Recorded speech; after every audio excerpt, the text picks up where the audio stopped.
พระอาจารย์ครับดวงจันทร์อันปราศจากมลทินเดินไปในอากาศย่อมสว่างกว่าหมู่ดาวทั้งปวงในโลกด้วยรัศมีฉันใดบุคคลผู้สมบูรณ์ด้วยศีลมีศรัทธาก็ฉันนั้นย่อมไพโรจน์กว่าผู้ตระหนี่ทั้งปวงในโลกด้วยจาคะในโอกาสดีในวันนี้พุทธวจนะนครราชสีมาและญาติธรรมทั้งหลายได้มีโอกาสได้รับความเมตตาจากพระอาจารย์เพื่อจะรับฟังเข้าไปเงี่ยโสดลงฟังตั้งใจฟังด้วยดีและพิจารณาใคร่ควรทำในหัวข้อเจริญทางโลกและทางธรรมได้อย่างไรได้ขอความเมตตาพระอาจารย์ได้โปรดแสดงธรรมในหัวข้อนั้นเพื่อให้พวกเราได้พิจารณาธรรมใคร่ควรอย่างด้วยดีการแทงตลอดซึ่งปัญญาจนถึงที่สุดตามเหตุตามปัจจัยครับกราบนิมนต์ครับเจริญพรญาติโยมทุกคนก็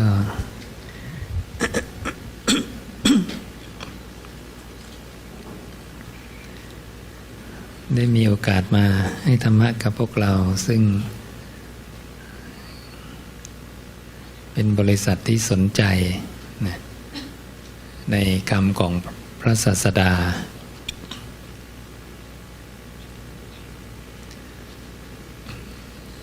สิ่งที่พวกเราอยากทราบว่าเจริญทางโลกทางธรรม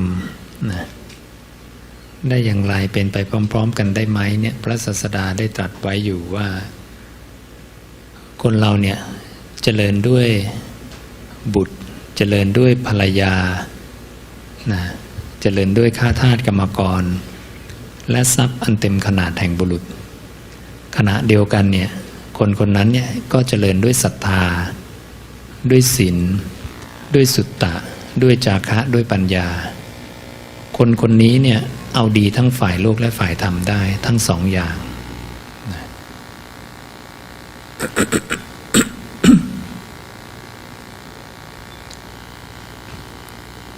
คนที่ไม่มีศรัทธาเนี่ยพระเจ้าจัดว่าเป็นคนจนนะคนที่ไม่มีหิริโอตตัปปะความละอายความเกรงกลัวต่อบาปนี่จัดว่าเป็นคนจนนะคนที่ไม่มีสุตตะนี่ก็จัดว่าเป็นคนจนเป็นคนไม่มีทรัพย์คนที่ไม่มีจาคะนี่ก็จัดว่าเป็นคนจนเหมือนกันนะคนที่ไม่มีปัญญานะก็จัดว่าเป็นคนจนศรัทธาเนี่ยพระศาสดาชี้ไปที่อะไรพระองค์ชี้ไปที่ตถาคตอรหันตสัมมาสัมพุทธะนะศรัทธานั้นศรัทธาสัมปทานะพระศาสดาชี้ไปที่พระศาสดาองค์เดียวเพราะถ้าศรัทธาพระศาสดาอย่างถูกต้องธรรมะก็ถูกต้องด้วยพระธรรมจะถูกต้องพระสงฆ์ก็จะถูกต้องด้วยเพราะพระศาสดาเป็นผู้ที่บัญญัติธรรมบัญญัติวินัยและพระสงฆ์นั้นเป็นผู้ที่เดินตามพระธรรมคำสอนของพระองค์ที่บัญญัติเอาไว้พระสงฆ์จึงเรียกว่าเป็นผู้ปฏิบัติดีปฏิบัติตรงปฏิบัติควรปฏิบัติชอบในพระธรรมคำสอนของพระตถาคตเป็นผู้ที่มีศรัทธาเลื่อมใสอย่างลงมั่นในธรรมะที่พระองค์แสดงประกาศไว้ดีแล้วจึงเข้ามาเป็นสาวกคือเข้ามาเป็นผู้ฟังสาวกแปลว่าผู้ฟังคำสอนหรือผู้ฟังคำบัญญัติดังนั้น ถ้าเราศรัทธาถูกต้องคือศรัทธาพระพุทธเจ้าอย่างถูกต้องเนี่ยนะพระธรรมก็จะถูกคือเป็นธรรมะที่ออกจากพระโอษฐ์ของพระผู้มีพระภาคเจ้าและพระสงฆ์ก็จะถูกต้องพระสงฆ์พระองค์บอกว่าสาวกทั้งหลายเนี่ยเธอทั้งหลายเป็นบุตรเป็นโอรสอันเกิดจากพระโอษฐ์ของพระผู้มีพระภาคเจ้าเกิดโดยธรรมเนรมิตโดยธรรมเป็นทายาทโดยธรรมดังนั้นพระสงฆ์ก็ทำตามคำสอนจากปากพระพุทธเจ้าพระพุทธเจ้าตรัสรู้ พระองค์ก็ใช้ปากของพระองค์พระโอษฐ์ของพระองค์เนี่ยพูดบอกคำสอนซึ่งทำให้คนที่รับฟังเนี่ยบรรลุธรรมเป็นอริยะขึ้นมาได้นะพระองค์จึงเรียกถ้อยคำที่ออกจากปากของพระองค์เป็นคำพูดเนี่ยเรียกว่าอนุสาสนีปาฏิหาริย์หรือเรียกสั้นๆว่าศาสนีหรือศาสนังหรือที่เราเรียกกันว่าศาสนาดังนั้นศาสนาก็คือคำสอนนั่นเองคำสอนที่ออกจากปากพระศาสดาจึงตรัสในศรัทธาสัมปทาว่าต้องศรัทธาในการตรัสรู้ของพระพุทธเจ้าและศรัทธาในคำสอนของพระองค์เชื่อในการตรัสรู้และเชื่อในคำสอนพระองค์ศรัทธาสัมปทานั้นวัดกันที่ไหนการวัดศรัทธาพระองค์บอกว่าวัดกันที่โสตปัตติยังคสีคือมีความเลื่อมใสอันอย่างลงมั่นไม่หวั่นไหวในพระพุทธเจ้าในพระธรรมในพระสงฆ์และมีศีลอันเป็นที่รักของพระอริยเจ้าคือศีลที่ไม่ขาดไม่ทะลุไม่ด่างไม่พลอยดังนั้นถ้าเราเชื่อการตรัสรู้พระพุทธเจ้าเชื่อคำสอนพระองค์เราก็จะประพฤติปฏิบัติตามคำสอนพระองค์ปุถุชนกับอริยะเนี่ยวัดกันที่ไหนพระศาสดาบอกว่าวัดกันที่การรู้อริยสัจสี่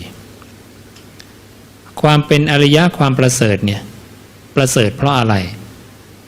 ประเสริฐเพราะว่ารู้หนทางเข้าถึงความไม่ตายได้ ศาสตร์ทุกอย่างในโลกเนี่ยเป็นศาสตร์ที่ยังไม่สามารถนำพาเราให้พ้นความแก่ความเจ็บความตายได้พระองค์จึงตรัสศาสตร์ทั้งหลายในโลกว่าเป็นศาสตร์ของปุถุชนไม่ใช่ของอริยะนะศาสตร์นั้นไม่ได้เป็นไปพร้อมเพื่อความเบื่อหน่ายคลายกำหนัดดับไม่เหลือเพื่อนิพพานตรัสไว้ในเรื่องของอนุตตริยะ6ประการนะสิกานุตตริยะการศึกษาที่ประเสริฐเป็นอย่างไรก็คือศึกษาคำของพระองค์นั่นเองดังนั้นถ้าเราศรัทธาถูกต้องอันนี้เราชื่อว่าเรามีทรัพย์ผ่านไปหนึ่งแล้วนะมีศรัทธามีศีลศีลนี้พระองค์ชี้ไปที่ศีลห้าการมีสุตตะอันที่สามสุตตะก็คือคำสอนของตถาคตเป็นผู้สั่งสมสุตตะมากฟังมากจนคล่องปากขึ้นใจแทงตลอดอย่างดีด้วยความเห็นนะจาคะการเสียสละการแบ่งปันการให้การเสียสละการแบ่งปันนั้นต้องวางจิตอย่างไรพระองค์ชี้ไปที่การวางจิตละความตระหนี่อันเป็นมลทินถ้าเรามีการให้โดยที่เราวางจิตแบบอื่นเนี่ยพระองค์ตรัสสอนกับสารีบุตรว่าเราจะไม่ได้ผลใหญ่ไม่ได้นิสงส์ใหญ่หรือจะได้แค่ผลใหญ่แต่ไม่มีนิสงส์ใหญ่ส่วนใหญ่จาคะการเสียสละการให้ของเราเนี่ยมีการวางจิตหลายแบบดังนั้นถ้าใครเคยอ่านหนังสือเรื่องทานโยมจะทราบว่าการวางจิตในการให้ทานนั้นมีค่อนข้างมากพระศาสดาตรัสบอกว่าคนบางคนเนี่ยหวังผลในทานมีจิตผูกพันในผลมุ่งการสั่งสมคิดว่าเราตายไปจากได้สวยผลของทานนี้เขาก็เลยตัดสินใจให้ข้าวน้ำผ้ายวดยานระเบียบของหอมเครื่องรูปไล้ที่นอนที่อยู่อาศัยประทีปโคมไฟแก่สมณะหรือพราหมณ์การวางจิตแบบนี้จะได้แค่ผลใหญ่แต่ไม่มีอานิสงส์ใหญ่ไม่ได้ความเป็นอริยะกลับไปตรวจดูทานที่เราให้ตั้งแต่เกิดมาจนถึงบัดนี้เราให้ทานแบบไหนหวังผลกันไหมมีจิตผูกพันไหมมุ่งการสั่งสมหรือเปล่าปรารถนาไหมเมื่อเราตายไปจากได้สวยผลของทานนี้ พวกนี้ตั้งจิตแบบนี้จะไปเป็นเทวดาเหล่าจาตุมหาราชิกะนี่คือผลใหญ่แค่นั้นแต่หลังจากตายจากเทวดาชั้นจาตุมหาราชิกะแล้วคือเมื่อสิ้นกรรมสิ้นฤทธิ์สิ้นยศหมดความเป็นใหญ่แล้วก็เป็นผู้ที่ต้องกลับมาเรียกว่าเป็นอาคามีนะเป็นอาคามีต้องกลับมาสู่สังสารวัฏไม่พ้นนรกกำเนิดเดรัจฉานหรือเปรตวิสัยนะไม่ว่าเราจะวางจิตแบบอื่นเช่นว่าคิดว่าให้ทานเป็นการดีหรือว่าทำตามประเพณีปู่ย่าตายายหรือคิดว่าสมณะไม่หุงหากินเราหุงหากินได้ไม่ให้ไม่ควรให้ดีกว่าหรือทำตามฤาษีที่ทำมาในครั้งก่อนหรือว่าเพื่อความปลื้มใจปิติใจสมนัสใจเชื่อว่าในข้อที่ให้เพื่อความปลื้มใจปิติใจนี่ถูกสอนกันเยอะเหมือนกันนะให้ไปเถอะให้แล้วสบายใจมีความสุขใจก็พอแค่นี้ก็คงพอแค่ได้ผลใหญ่แต่ก็ยังไม่มีอานิสงส์ใหญ่ไม่ได้ความเป็นอริยะดังนั้นถ้าเราไม่เข้ามาเสพคบคำของพระศาสดาเราจะไม่รู้สัจจะความจริงว่าความจริงนั้นเป็นอย่างไรดังนั้นคนสองคนให้ทานคนหนึ่งวางจิตถูกต้องคนหนึ่งวางจิตไม่ถูกต้องคนวางจิตถูกได้เป็นอริยะด้วยคนวางจิตไม่ถูกยังไม่ได้ความเป็นอริยะยังเป็นปุถุชนอยู่เลยทั้งที่มีการให้เหมือนกันนะดังนั้นถ้าเราวางจิตถูกเนี่ยพระองค์บอกว่าจะได้ไปเกิดเป็นพรหมกายิกานังเทวานังไปเกิดเป็นเทวดาชั้นพรหมกายิกาและหลังจากสิ้นกรรมสิ้นฤทธิ์สิ้นยศหมดความเป็นใหญ่แล้วเป็นผู้ที่ไม่ต้องกลับมาคือเป็นอนาคามีเป็นอริยบุคคลขั้นที่สามนี่คือสิ่งที่เราไม่ค่อยเคยได้ทราบกันมาก่อนว่าแม้แต่การให้ทานนั้นเป็นอริยบุคคลได้ถ้าวางจิตถูกต้องเป็นถึงอนาคามีนะบางทีเราก็ไปมองหรือไปปรุงแต่งหรือไปฟังกันมาว่าเป็นอริยบุคคลเนี่ยยากนะก็พูดกันไปแต่ไม่ได้มาดูว่าพระศาสดานั้นตรัสไว้อย่างไรการวางจิตละความตนีก็ไม่ใช่ง่ายเหมือนกันนะเราไม่เคยวางจิตแบบนี้เราลองคิดดูว่าเรามีการให้สักครั้งหนึ่งเนี่ยแล้วเราจะวางจิตละความตนีเราจะทำยังไงก็ไม่ง่ายนะวิธีอย่างหนึ่งก็คือถ้าโยมคิดว่าโยมหวังผลเมื่อไหร่หรือคิดในแง่มุมที่พระเจ้าตรัสไว้เมื่อไหร่เนี่ยคิดว่าให้ทานเป็นการดีทำตามประเพณีปู่ย่าตายายตัดความคิดนั้นไปซะเดี๋ยวมันจะมาเหลือกรอบของการละความตนีอันเป็นมลทินเองนะดังนั้นในการคิดทุกแบบวางไปซะ มันจะมีการวางความคิดอีกหลายอย่างนะเนี่ยถ้าใครได้หนังสือเรื่องทานไปพระองค์บอกว่าคนบางคนเนี่ยหวังได้จึงให้ทานนะภิกขุทั้งหลายการให้8ประการเหล่านี้มีอยู่8ประการอย่างไรคือ 1. บางคนหวังได้จึงให้ทานเพราะหวังได้นะลองดูจิตตัวเองในบางครั้งเราก็เป็นใช่ไหมอย่างที่สองบางคนให้ทานเพราะกลัวนะอันนี้ก็มีลองดูเหตุการณ์ในแต่ละเหตุการณ์ของชีวิตนะการให้ทานของเรามีหลายแบบ 3. บางคนให้ทานเพราะนึกว่าเขาให้แก่เราแล้วเขาเคยให้แก่เราเราจะให้ทานเขาตอบนะ 4. พระองค์ตรัสว่าบางคนให้ทานเพราะนึกว่า เขาจะให้เราตอบแทนอันที่ 5. บางคนให้ทานเพราะนึกว่าการให้ทานเป็นการดีอันที่ 6. บางคนคิดว่าให้ทานเพราะว่าเราหุงหากินได้ชนเหล่านี้หุงหากินไม่ได้จะไม่ให้ทานแก่ชนเหล่านี้ผู้ไม่หุงหากินไม่สมควรก็เลยคิดว่าให้ดีกว่าอีกพวกหนึ่งคิดว่าให้ทานเพราะเมื่อเราให้ทานแล้วกิตติศัพท์อันงามย่อมฟุ้งไปพวกนี้อยากได้ชื่อเสียงนะก็เลยให้ทานเห็นไหม โยมลองดูผู้เจ้าเนี่ยมองทะลุจิตใจของมนุษย์สัตว์โลกทั้งหมดนะเวลาเราคิดแบบนี้ปุ๊บเราก็ละทิ้งไปเราจะให้ทานเพราะเราจะละความตณีอันเป็นมลทินในจิตเรามีมากแล้วเรารู้สึกว่าหวงแหนถึงแม้จะมีมากก็ยังหวงอยู่ละเลยสละความตณีนะทุกครั้งที่มีการให้พระองค์เรียกการให้ทานแบบนี้ว่าให้ทานเป็นเครื่องปรุงแต่งจิตเป็นบริการจิตหรือเพื่อประดับจิตหรือปรุงแต่งจิตนะพระองค์มีตรัสบอกอีกนัยยะอีกบางคนให้ทานเพราะชอบพอกันพวกกันก็เลยให้ทานเขาชวนเราก็ให้นะบางคนให้ทานเพราะโกรธบางคนให้ทานเพราะหลงบางคนให้ทานเพราะกลัวนะเยอะมากเลยนะมีการให้ทานในลักษณะแบบว่าผู้เข้ามาสู่ถิ่นของตนเรารู้สึกว่าเขาเป็นผู้มาสู่ถิ่นของเรามาเยี่ยมบ้านเรามาเยี่ยมครอบครัวเราก็เลยให้ทานเอากินข้าวกันไหมเอาผลไม้เอาอะไรต่ออะไรมาต้อนรับกับสู่นี้ให้ทานนะให้ทานแก่ผู้เตรียมจะไปญาติพี่น้องเราจะไปเอาเสบียงไปเอาให้ทานเนี่ยเท่ากับว่าทุกคนเนี่ยในชีวิตมีเรื่องของทานเกี่ยวข้องอยู่ตลอดเวลาเลย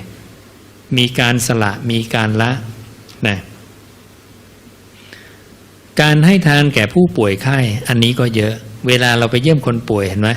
เราจะหิ้วกระเช้าผลไม้รากไม้เอาอาหารไปให้คนป่วยนะนี่ก็เป็นทานอีกอย่างหนึ่งนะ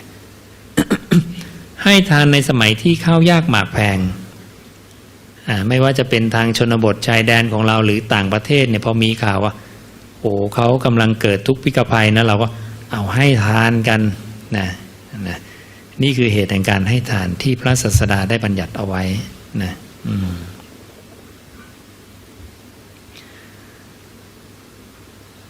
ดังนั้นถ้าต้องการผลใหญ่และอานิสงส์ใหญ่เราให้ทานเป็นเครื่องปรุงแต่งจิตเป็นบริการจิตคือการละความตนีอันเป็นมลทินโยมมีการให้ทานแบบนี้บวกกับมีความมั่นคงในพระพุทธพระธรรมพระสงฆ์4คุณธรรมนี้พระองค์บอกว่าให้พยากรณ์ตนเองว่าเป็นโสดาบันแล้วนะตรัสไว้กับช่างไม้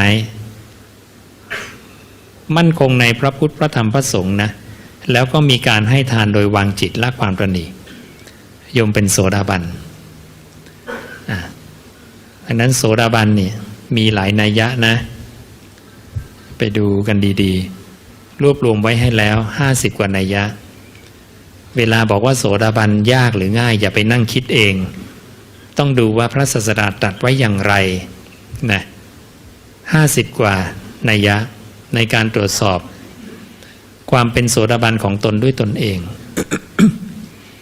ทำไมจะต้องเป็นโสดาบันด้วยเราเจริญในชาตินี้ชาติหน้าเนี่ยโยมบอกโยมต้องการความเจริญในชีวิตเอาชาตินี้แหละเจริญโอเคชาตินี้เจริญมีศรัทธาศีลสุตตะจาคะปัญญาเจริญแน่นะแต่หลังจากเจริญแล้วเป็นยังไงเวลาเรา70 80 90 ปี100 ปีเตรียมตัวตายแล้วนะและเคยรู้ไหมว่าหลังจากตายจากมนุษย์แล้วเนี่ยไปไหนต่อ ไปไหนดีเจ้าส่วนใหญ่จะไปไหนทราบไหมถ้าเราความเห็นที่เรามันก็มีอยู่ว่า1เราคิดเอง2ฟังเขามาหรือว่า3ฟังพระพุทธเจ้ามันก็มีอยู่3ช้อยหลักๆนะทีนี้ถ้าโยมวางความเห็นตัวเองไปก่อนว่าตายแล้วเนี่ยจะไปที่ไหนวางความเห็นของผู้ที่ต่ำกว่าพระพุทธเจ้าลองมาฟังพระพุทธเจ้าพระเจ้าตรัสไว้พุทธวจนะที่อยู่ในพระไตรปิฎกฉบับสยามรัฐซึ่งตกทอดมา 2,000 กว่าปีเนี่ยนะพระองค์ตรัสว่ามนุษย์เนี่ย ส่วนใหญ่ที่ตายแล้วได้เหลือกลับมาเป็นมนุษย์อีกเนี่ยเหลือน้อยมากพระองค์เอาเล็บเขี่ยเศษดินขึ้นมาแล้วถามสาวกว่าดินที่ปลายเล็บกับผืนดินทั้งโลกเนี่ยในมหาปฐพีอันไหนมากกว่ากันสาวกบอกว่าดินในมหาปฐพีมากกว่าไอ้ที่ปลายเล็บเนี่ยเทียบไม่ได้พระศาสดาบอกมนุษย์ที่ตายแล้วได้เหลือกลับมาเป็นมนุษย์อีกเหลือเท่ากับเศษดินที่ปลายเล็บเทียบกับผืนดินในมหาปฐพีเชื่อว่าคนที่ไม่เคยฟังพุทธวจนะไม่เคยได้ทราบพระสูตรนี้แน่นอนนะ อาตมาถึงบอกว่าวางความเห็นเราวางความเห็นคนที่ต่ำกว่าพระเจ้าที่เราเคยฟังมาทั้งโลกและลองฟังพระเจ้าดูว่าด้วยความเป็นสัพพัญญูของพระเจ้าด้วยจุตูปปาตญาณญาณในการกำหนดรู้กรรมของสัตว์ว่าสัตว์ทำกรรมใดจะไปเกิดในอะไรพระเจ้าตรัสไว้อย่างไรดังนั้นเมื่อพระศาสดาเราตรัสไว้อย่างนี้ก็เป็นเรื่องที่น่าเป็นห่วงอนาคตของตัวเองนะตอนนี้ทุกคนต้องเป็นห่วงอนาคตของตัวเองส่วนใหญ่เราจะคิดว่าเฮ้ยฉันทำดีมาแล้วเนี่ยฉันสวดมนต์ไหว้พระตักบาตรทำบุญพระเจ้าก็ต้องมองออกอะนะว่าคนส่วนใหญ่ก็ทำกันนะทำบ้างไม่ทำบ้างแต่ทำไมพระเจ้าพยากรณ์ขนาดนี้อ่ะ6,000 กว่าล้านคนเนี่ยมันจะเหลือสัก1 คนหรือเปล่านะเคยมีคนคำนวณเนี่ยดินปลายเล็บกับดินทั้งโลกเนี่ยเขาให้ดินปลายเล็บหนัก1 กิโลนะจะเหลือประมาณ10 ยกกำลังลบ24%ที่โยมจะรอดมาเป็นมนุษย์อีกทีหนึ่งนะนี่เอาแค่เป็นมนุษย์นะยากมากส่วนใหญ่จะไปที่ไหนพระองค์บอกจะไปสู่นรกกำเนิดเดรัจฉานหรือเปรตวิสัยอันนี้เราวาดภาพอนาคตเราได้แล้วหลังจากเราตายนะว่ามีแววไปเที่ยวที่ต่ำกว่ามนุษย์แน่นอนทีนี้จะป้องกันยังไง ให้เจริญทางโลกเนี่ยนะมันก็ดีอยู่หรอกนะแต่มันดีอยู่แค่100 ปีเคยมีคนถามพระเจ้าถึงขนาดว่าพระเจ้าจักรพรรดิเนี่ยกับโสดาบันใครเลิศใครประเสริฐกว่ากันให้โยมเลือกโยมจะเลือกเอาโสดาบันหรือเอาพระเจ้าจักรพรรดิโสดาบันเหรอแหมเลือกฉลาดนี่ พระศาสดาบอกว่าพระเจ้าจักรพรรดิเนี่ยถึงแม้จะได้ครองความเป็นใหญ่ยิ่งในทวีปทั้ง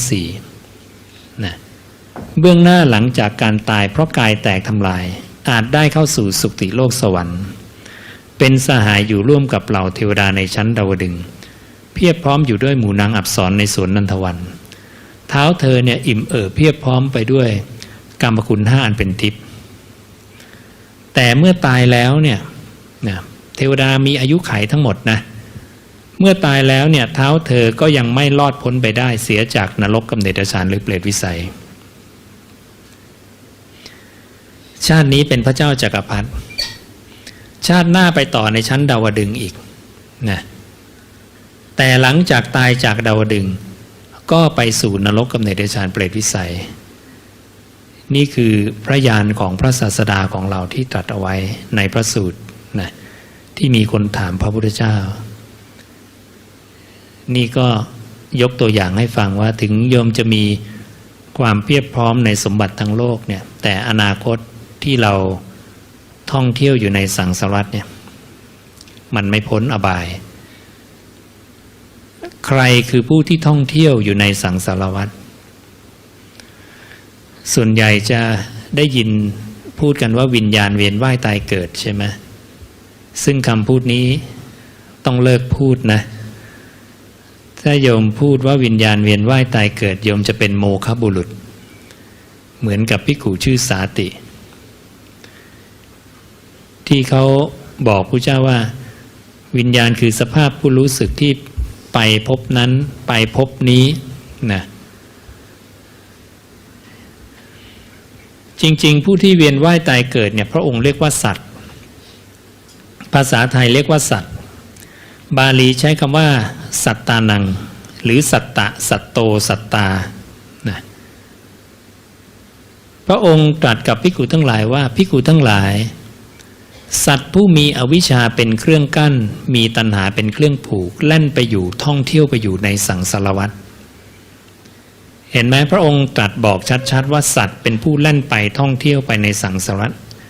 ศัพท์นี้คำศัพท์นี้อย่าเปลี่ยนนะเป็นคำศัพท์ที่สำคัญจะไปเปลี่ยนว่าวิญญาณเวียนว่ายตายเกิดไม่ใช่จะผิดทันทีเลยพระองค์ตรัสบอกกับสาตินะซึ่งสาติเนี่ยพูดว่าวิญญาณเวียนเกิดเวียนตายเนี่ยไปในภพนั้นภพนี้แสดงว่าวิญญาณไม่ตายสิวิญญาณก็ไปที่นั่นวิญญาณไปที่นี่มันเป็นมิจฉาทิฏฐิทันทีทำให้เราไม่สามารถถอนอุปทานออกจากสิ่งที่เรียกว่าวิญญาณได้ พระองค์จึงตำหนิสาติเป็นอันมากถึงกับจะไล่สาติออกจากความเป็นภิกขุในธรรมวินัยนี้ด้วยบอกว่าเธอยังพอจะนับเป็นภิกขุในธรรมวินัยนี้ได้หรือไม่สั่งประชุมสงฆ์สอบถามว่าใครเคยได้ยินพระองค์ตรัสสอนอย่างนี้บ้างไม่มีใครตอบบอกสาติตถาคตเคยสอนคำอย่างเนี้ยแก่ใครที่ไหนเมื่อไหร่สาติก็ตอบไม่ได้พระองค์บอกว่าเรากล่าวว่าวิญญาณเนี่ยเป็นปฏิจจสมุปปนธรรมโดยปริยายเป็นอันมากไม่ใช่หรือเว้นขาดวิญญาณมีเพราะนามรูปนามรูปมีเพราะวิญญาณวิญญาณเกิดเพราะเหตุปัจจัยเว้นขาดจากเหตุปัจจัยแล้ววิญญาณมีไม่ได้เหตุปัจจัยของการเกิดวิญญาณคือนามรูปนะคือรูปเวทนาสัญญาสังขารนี่ตัวนี้วิญญาณเกิดดับตลอดเป็นธาตุตามธรรมชาติไม่ได้ไปเวียนเกิดเวียนตายที่ไหนแต่มีสิ่งหนึ่งซึ่งถูกเรียกว่าสัตว์เข้ามาหลงยึดวิญญาณเข้ามาหลงยึดรูปเวทนาสัญญาสังขารเข้ามาหลงยึดขันธ์ห้าเข้ามาเพลินพอใจกับขันธ์ห้าเป็นพุทธวจนะที่พระองค์ตรัสบอกกับราธะให้นิยามความหมายของคำว่าสัตว์ราธะถามผู้เจ้าเนี่ยสัตโตเนี่ยคืออะไรเนี่ยนะ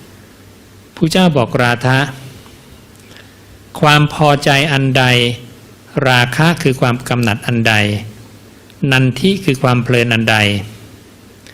ตัณหาอันใดที่มีอยู่ในรูปในเวทนาในสัญญาในสังขารในวิญญาณการติดแล้วคล้องแล้วซึ่งสิ่งนั้นเนี่ยถูกเรียกว่าสัตว์จำดีๆนะเราจะเข้าใจความลึกซึ้งของคำว่าสัตว์ไม่เหมือนกับสัตว์ในนิยามภาษาไทยนะหมูหมากาไก่สัตว์เดรัจฉานพวกนี้ไม่ใช่แค่นั้นนะเทวดาก็เป็นสัตว์นะมนุษย์ก็เป็นสัตว์นรกกำเนิดเดรัจฉานเปรตวิสัยสัตว์หมดเลยนี่แหละสิ่งที่เวียนเกิดเวียนตายจริงๆนะแล่นไปสู่ภพนั้นภพนี้นี่แหละสัตว์นี่แหละทีนี้สัตว์ก็จะได้อัตภาพเปลี่ยนไปเปลี่ยนมาแล้วแต่ว่าจิตนั้นไปเกาะในอารมณ์ใดสัตว์จะได้อัตภาพไปตามอารมณ์นั้นซึ่งเป็นอัตภาพที่มีส่วนแห่งบุญก็ดีมีส่วนแห่งอบุญก็ดีนะ ถ้าเราต้องการแค่ในทางโลกเนี่ยสมปรารถนาทางโลกทำแค่5อย่างศรัทธาศีลสุตตะจาคะปัญญาหรือเว้นสุตตะอันก็ยังได้ศรัทธาศีลจาคะปัญญาก็ยังได้ความสมปรารถนาในทางโลกที่พระเจ้าตรัสว่าทำ4ประการอันน่ารักน่าใคร่น่าปรารถนาในโลกเนี่ยก็คือ 1. โภคทรัพย์จงเกิดขึ้นแก่เราโดยธรรม 2. ยศจงเฟื่องฟูแก่เราพร้อมทั้งญาติและมิตรสหายอย่างที่ 3เนี่ยขอเราจงเป็นผู้มีอายุยืนนานใครอยากอายุสั้นมั่งไม่มีใช่ไหมทุกคนยังไม่อยากตายอยากอายุยืนนะอย่างที่ 4เมื่อตายแล้วขอเราเข้าสู่สุคติโลกสวรรค์นี่คือธรรม4ประการที่ปรารถนากันในโลกจะสำเร็จด้วยธรรม4ประการ คือศรัทธาศีลจาคะและปัญญาพระเจ้าไม่เอาสุตตะเข้ามาใส่สี่ตัวนี้เพียงพอต่อความสำเร็จทางโลกแต่ถ้าโยมเพิ่มสุตตะไปอีกตัวหนึ่งจะเพียงพอต่อการเข้าวิมุตติหลุดพ้นนะคือปรารถนาได้ถึงการสิ้นอาสวะอาสวะขยญาณไปได้ถึงนั้นนะดังนั้นการสิ้นอาสวะหรือการพ้นจากความแก่ความเจ็บความตายไม่อาจได้มาด้วยการปรารถนาเพียงอย่างเดียวนี้เรียกว่าปรารถนาสิ่งใดไม่ได้สิ่งนั้นนั่นก็เป็นทุกข์ความแก่อย่ามีแก่เราเลยความเจ็บอย่ามีแก่เราเลยให้โยมปรารถนาให้ตายก็ไม่ได้มันได้มาด้วยการกระทำทางกายทางวาจาทางใจเช่นการไม่เบียดเบียนสัตว์นะการไม่ฆ่าสัตว์อันนี้จะเป็นเหตุแห่งการไม่มีโรคภัยไข้เจ็บการมีอายุยืนต้องสร้างอย่างนี้ไม่ใช่อยากอย่างเดียวว่าฉันอยากอายุยืนนะแล้วไม่สร้างเหตุให้ถูกต้องเหตุแห่งการอายุยืนในแบบธรรมดาทั่วๆไปมีอะไรอีกเช่นว่าพระองค์บอกว่าให้เราบริโภคอาหารที่ย่อยง่ายนะให้ทำความสบายให้แก่ตนเองบ้างอย่าทำความลำบากให้แก่ตนเองและให้รู้ประมาณในความสบายอย่าทำความลำบากให้แก่ตนเองมากทำความสบายให้แก่ตนเองและรู้ประมาณในความสบายด้วยในความพอดีนะแล้วเวลาบริโภคอาหารเนี่ยบอกว่าให้เป็นผู้มีปกติมีท้องอันพร่องอยู่เล็กน้อยอย่าใส่จนเต็มนะนี่สอนหมดเลยพวกนี้อายุยืนหมดนะอาหารจะย่อยง่ายอาพาธจะน้อยการภาวนาจะเป็นไปได้ด้วยดีการเป็นผู้มีท้องอันพร่องเนี่ยเกื้อกูลต่อการเจริญภาวนานะนี่ธรรมะเหล่านี้เพื่อความเป็นอยู่ความสุขในทิฏฐธรรมอยากอยู่ในโลกอย่างมีความสุขเอาคุณธรรมเหล่านี้ไปใช้แล้วถ้าต้องการเร่งรัดผลกรรมนิดหนึ่งปรารถนาแล้วแหมอยากได้เร็วๆเลยให้ทำอะไรพระศาสดาบอกให้ทำสมาธิให้ทำสมาธิ8ระดับแรกปฐมฌานทุติยฌานตติยฌานจตุตฌานอากาสานัญจายตนะวิญญาณัญจายตนะอากินจัญญายตนะเนวสัญญานาสัญญายตนะสมาธิ8ขั้นตอนนี้ใครทำกรรมนั้นจะส่งผลในทิฏฐธรรมทิฏฐธรรมแปลว่าปัจจุบันนะวันนี้มาเอาองค์ความรู้ของพระศาสดากันนะจะได้เลือกดำเนินชีวิตได้นะจะได้เจริญทั้งทางโลกแล้วเจริญทั้งทางธรรมไปควบคู่กัน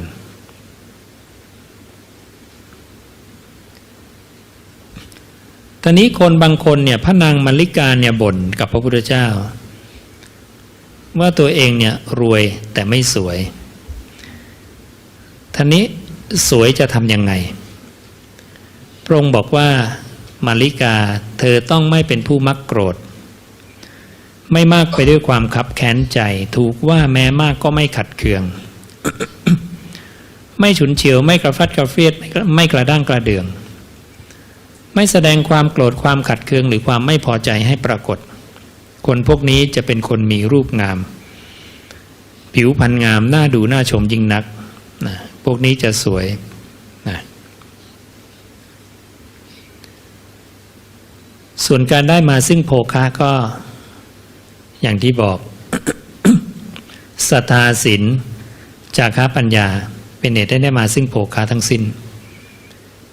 และในพระสูตรนี้ก็บอกเหตุให้ได้มาซึ่งโภคะคือการเป็นผู้ให้ข้าวน้ำผ้ายวดยานระเบียบของหอมเครื่องรูปไล้ที่นอนที่อยู่อาศัยประทีปโคมไฟแก่สมณะหรือพราหมณ์แต่ถ้าโยมให้ทานอย่างนี้แล้ว แต่กลับเป็นผู้ทุศีลพระศาสดาบอกกรรมมันก็ส่งผลเหมือนกันนะพวกเราจะไปเกิดเป็นสหายแห่งสุนัขสหายแห่งช้างไปเป็นเดรัจฉานเนี่ยแต่จะได้ทรัพย์ของเดรัจฉานเพราะโยมให้ทานแต่โยมทุศีล เนี่ยในหนังสือเรื่องทานมีบอกไว้นะในหนังสือเรื่องภพภูมิก็มีบอกไว้ให้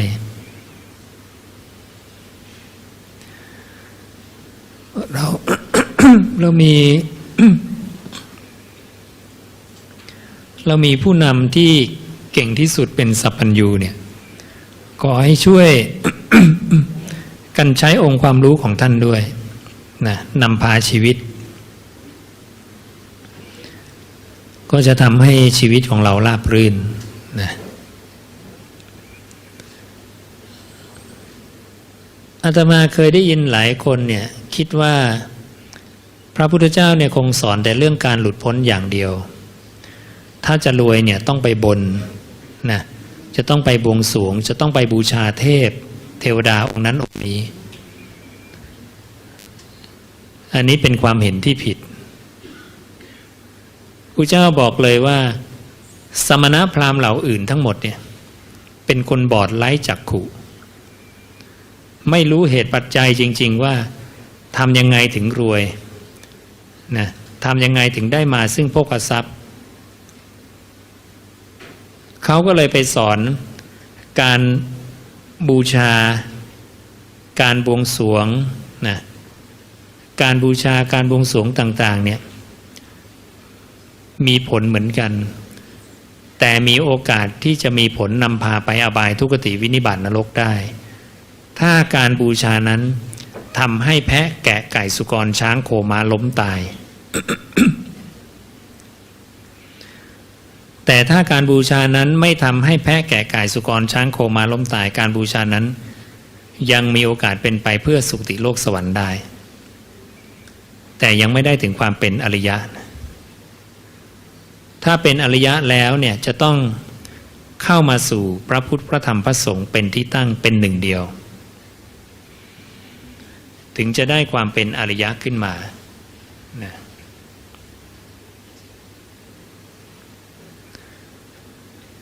การรู้ลมหายใจเข้าออกของเราเนี่ยพระองค์บอกว่าเป็นห่วงบุญห่วงกุศลอันยิ่งใหญ่นับประมาณไม่ได้การเอาจิตมาตั้งอยู่กับกายกายคตาสติการเจริญอานาปานสติรู้ลมหายใจเข้าลมหายใจออกอันนี้อยากให้พวกเราได้ฝึกทำได้ทั้งเวลายืนเดินนั่งนอนทุกอิริบททำได้หมดและเป็นเหตุให้เข้าสู่วิมุตติได้เลยเมื่ออานาปานสติบริบูรณ์เนี่ยพระองค์บอกจะเป็นเหตุให้สติปัฏฐานบริบูรณ์เมื่อสติปัฏฐานบริบูรณ์จะเป็นเหตุให้โพชฌงค์7บริบูรณ์เมื่อโพชฌงค์7บริบูรณ์จะเป็นเหตุให้วิชาและวิมุตติบริบูรณ์ ด้วยการรู้ลมหายใจเข้าออกเพียงอย่างเดียวเวลาโยมรู้ลมหายใจเข้าออกเดี๋ยวเพื่อให้การรู้ลมหายใจเข้าออกเราจะได้เห็นภาพจริงๆเดี๋ยวมานั่งรู้ลมหายใจกันสัก 3-4 นาทีนะใน 3-4 นาทีเนี้ยโยมพยายามให้จิตอยู่กับลมอย่าให้ไปไหนลองดูซิว่ามันเป็นยังไงสังเกตจิตตัวเองดีๆนะเดี๋ยวเวลาอธิบายต่อจะได้เข้าใจว่าจิตเราเป็นยังไงแล้วโยมลองใช้ความสามารถของตัวเองที่ว่าเรามีความสามารถเนี่ยทุกวิถีทางเลยทำให้จิตอยู่กับลมหายใจให้ได้ตลอด 3-4 นาทีนี้เตรียมนะเริ่มเจริญอานาปานสติกัน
เวลาผ่านไปประมาณ 4-5 นาทีแล้วออกจากสมาธิกันมา เป็นยังไงใจสามารถอยู่กับลมได้ตลอดไหมไม่นะนี่ขนาดแป๊บเดียวนะแป๊บเดียวแล้วยังดูเวลาจะตายเนี่ยนะเราบอกโอ้ยเดี๋ยวเราคุมจิตได้สบายนะไม่หมูเลยนะทีนี้เวลาใจอยู่กับลมเนี่ย ผู้เจ้าให้สังเกตอะไร สิ่งที่พระองค์ให้สังเกตเนี่ยสังเกตว่าวิญญาณหรือจิตโยมเนี่ยที่มันรู้ลมเนี่ยมันทำงานกันยังไงนะมันไปไหนบ้างผู้เจ้าจิตพระองค์ก็เกิดดับเหมือนกันเนี่ยแล่นไปเหมือนกันมีมามีไปผู้เจ้าจึงบัญญัติการมาการไปของจิตเนี่ยเป็นเหมือนเรานี่แหละแต่พระองค์เนี่ยสังเกตว่าจิตมันไปรู้อะไรบ้างแล้วพระองค์ก็บัญญัติออกมาว่าเวลามันหลุดออกไปเนี่ยมันจะไปรู้อยู่อีก3นามธรรมรวมแล้วเนี่ยมันจะไปตั้งอาศัยแค่สี่ธาตุคือถ้ามันไม่มารู้ลมหายใจคือรูปเนี่ยมันก็ไปรู้เวทนาคือสุขทุกข์หรือเฉยๆหรือไม่ก็ไปรู้สัญญาความจำได้หรือไม่ก็ไปรู้สังขารความคิดปรุงแต่งนะนี่มันจะวนอยู่แค่4ธาตุ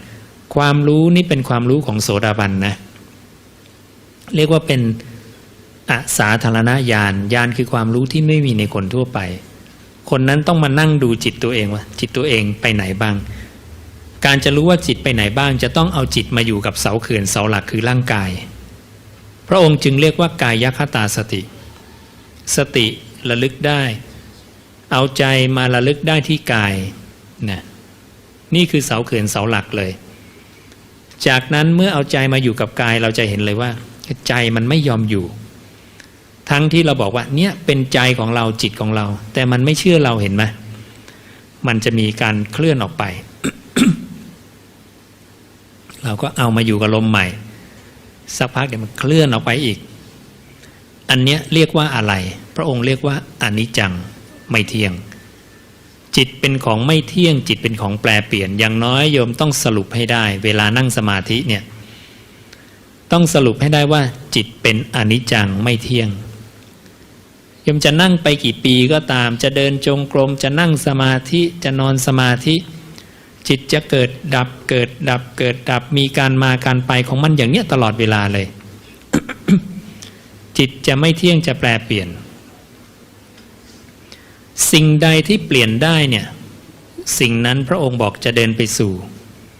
ทุกขังคือการดับหรือนิโรธ อย่างหนังสือเนี่ยมันเปลี่ยนได้มันสึกสลายได้หรือก้อนน้ำแข็งเนี่ยมันละลายเปลี่ยนอยู่ตลอดเวลาที่สุดของการละลายคือการดับจิตเหมือนกันเมื่อเราเห็นจิตเปลี่ยนแสดงว่าจิตจะต้องดับพระองค์จึงบอกว่าถ้าปุถุชนคนใดก็ตามไม่เคยมาสดับในคำของตถาคตจะไม่มีทางรู้เลยว่าจิตเกิดดับเพราะเขาจะไม่รู้วิธีในการที่จะทำให้เกิดปัญญาเห็นว่าจิตนี้มันเกิดดับนะวิธีคือง่ายๆเอาใจหรือจิตของเรามาอยู่กับลมหายใจแค่นั้นแหละเดี๋ยวจะเห็นความจริงมันเองว่ามันจะไปแป๊บแล้วให้มีความรู้อีกอย่างว่าขณะที่เรานั่งรู้ลมหายใจเมื่อกี้แล้วจิตมันเคลื่อนไปคิดเนี่ยมันไม่ใช่ว่าจิตเนี่ยวิ่งไปคิดนะแล้วเวลาเราดึงกลับมาไม่ใช่จิตเดิมนั้นนะวิ่งมาตรงกลับมานี่นะจิตคนละตัวกันนะพระศาสดาตรัสไว้ว่าณติยาอสติอาคติคตินโหติถ้าการน้อมไปไม่มีเนี่ยการมาการไปจะไม่มีอาคติคติยาอสติจุตูปปาโตนโหติถ้าการมาการไปไม่มีเนี่ยการเคลื่อนนะเคลื่อนคือจุติคือตาย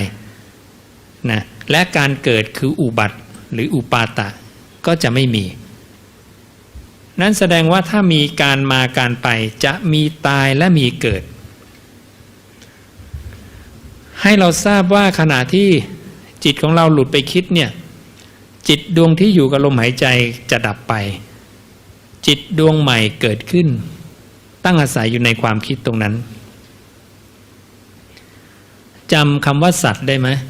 สัตตานังเนี่ยมันหลงยึดจิตว่าเป็นมัน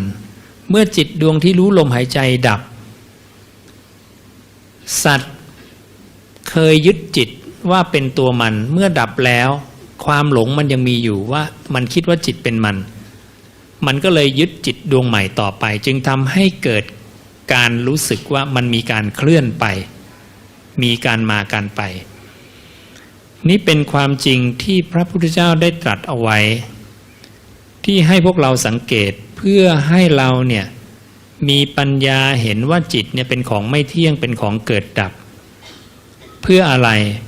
เพื่อถอนอุปทานในสิ่งที่เรียกว่าจิตนี้ให้ได้พระองค์บอกสัตว์ทั้งหลายเนี่ยยึดว่าจิตเป็นเราเนี่ยมาตลอดการยาวนานธรรมชาติทั้ง5เนี่ยรูปเวทนาสัญญาสังขารวิญญาณเนี่ยสิ่งเดียวที่สัตตานังเนี่ย ไม่เคยปล่อยการยึดถือคือสิ่งที่เรียกว่าจิตมันจะยึดถือตลอดรูปเวทนาสัญญาสังขารเนี่ยปล่อยบ้างจับบ้างปล่อยบ้างจับบ้างแต่จิตเนี่ยไม่เคยปล่อยวางเลยนะสัตว์ไม่เคยปล่อยวางสิ่งที่เรียกว่าจิตนี้เลยยึดถือมาตลอดเราจึงรู้สึกถึงความรู้ที่ต่อเนื่องดังนั้นเท่ากับความรู้ที่เรารู้อยู่ความรู้สึกที่เรารู้อยู่เนี่ยจิตของเราเนี่ยไม่ใช่ของเราโอ้เป็นเรื่องใหญ่นะจิตเรายังไม่ใช่ของเราเลยแล้วอะไรจะเป็นของเราเนี่ยดังนั้นสิ่งที่มันมีการแปรเปลี่ยนได้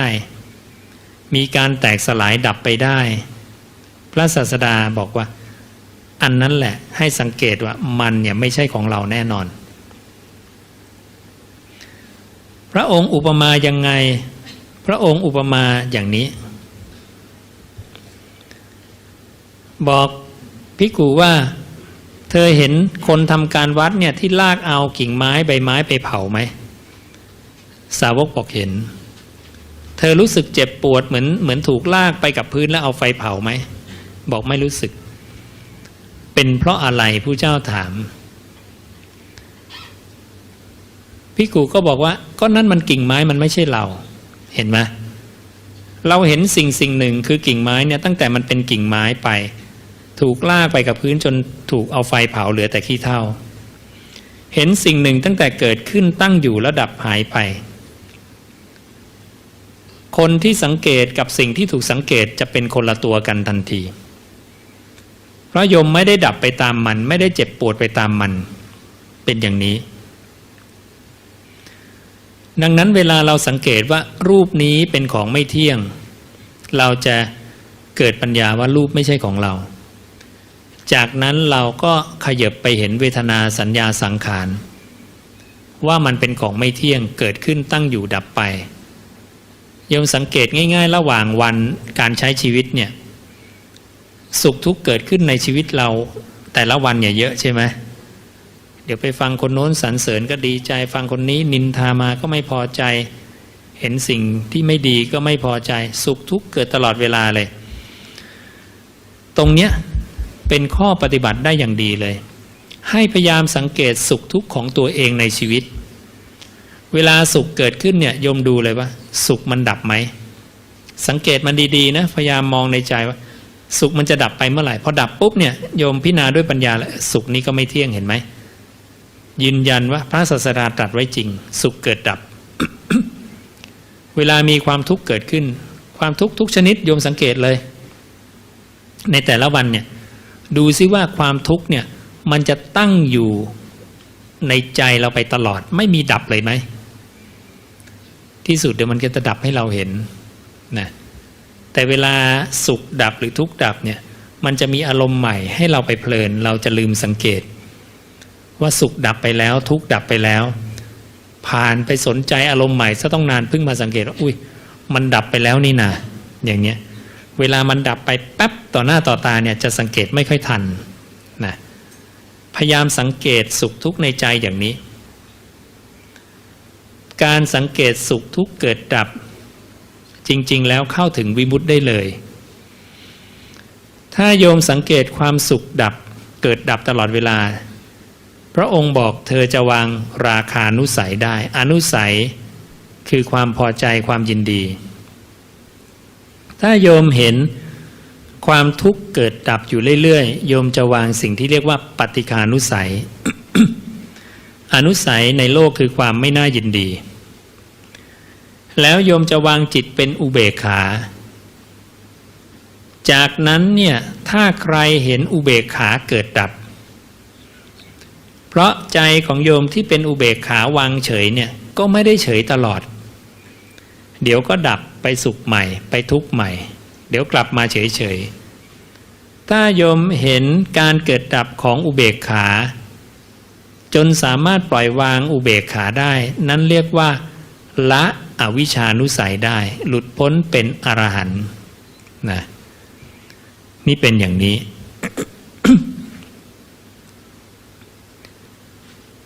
ดังนั้นการดูเวทนาสุขทุกข์อุเบกขาของเราในแต่ละวันเนี่ยได้ประโยชน์มากนะลองดูไปเรื่อยๆเนี่ยเราจะเห็นประโยชน์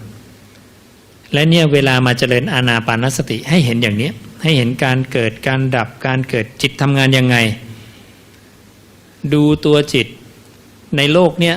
สังสารวัฏมันดำเนินไปเพราะการทำงานของวิญญาณกับนามรูปวิญญาณหนึ่งนามรูปสี่ที่ทำงานกันอยู่วิญญาณหรือจิตเนี่ยเข้าไปตั้งอาศัยในสี่ธาตุนะเวลามันมามันไปเนี่ยโยมไม่เห็นมันเกิดมันดับมันเกิดมันดับอยู่ตลอดเวลาเห็นซ้ำๆอย่างนี้เรื่อยๆโยมจะเห็นว่า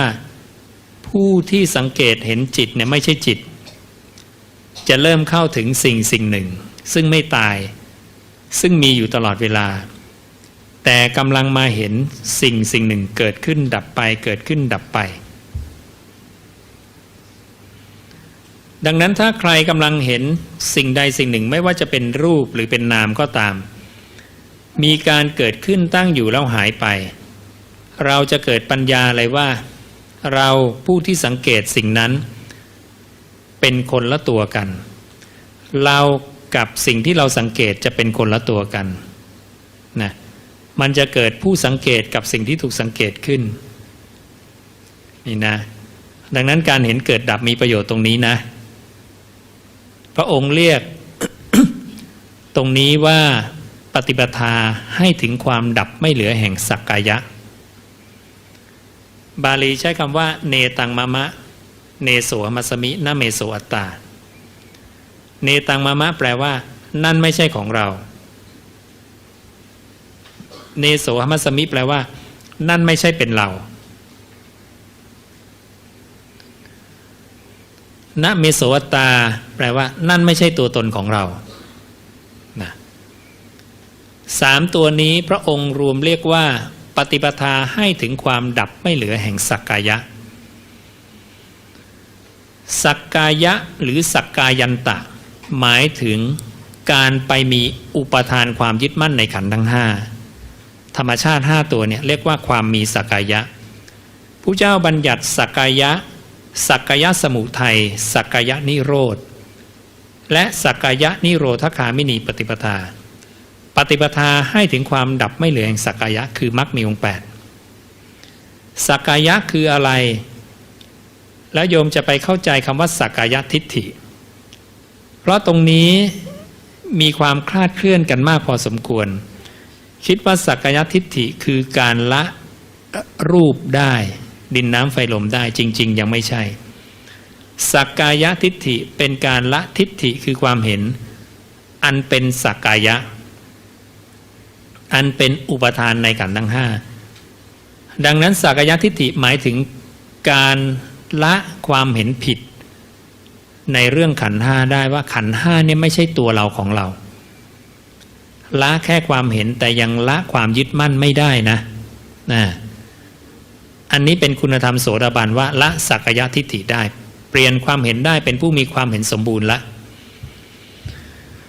อย่างที่สองคือศีลปตปรามาสความรูปคลำในศีลพรตศีลพรตคือข้อประพฤติกายกับวาจา